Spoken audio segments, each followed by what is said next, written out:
म्हणून बरं वाटायचं माझ्या मनाला. एक तर सांगायचं विसरलेच तुम्हाला. अहो मी लहान असताना तुमच्यासारखीच होते बरं, छोटीशी. त्यावेळेस ना मुलींना शिकूच देत नव्हते, शाळेतच जाऊ देत नव्हते. पण माझे वडील पाटील होते ना, म्हणून मग कधी कधी त्यांच्या हाताला पकडून मी बाजारात जायचे. अशीच एक दिवस बाजारात गेलेली होते. चाललं आपला हात पकडला की उड्या मारायचं वडिलांसोबत आणि जायचं.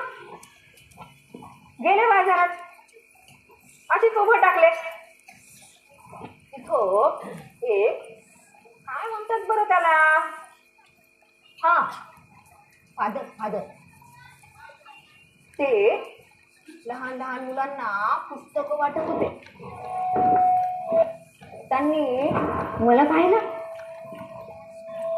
आणि मग आवाज दिला त्यांनी मला, ए ए ए ए ए मुली, इकडे इकडे इकडे इकडे इकडे. काय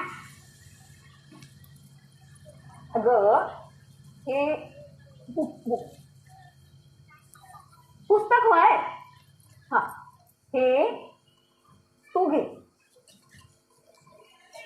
आणि त्यांना म्हणाले,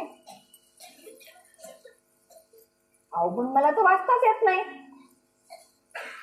ओके ओके ओके, काही काही हरकत नाही. यात ना छान छान चित्र चित्र चित्र ते पहा, हे तुझ्याजवळ ठेव.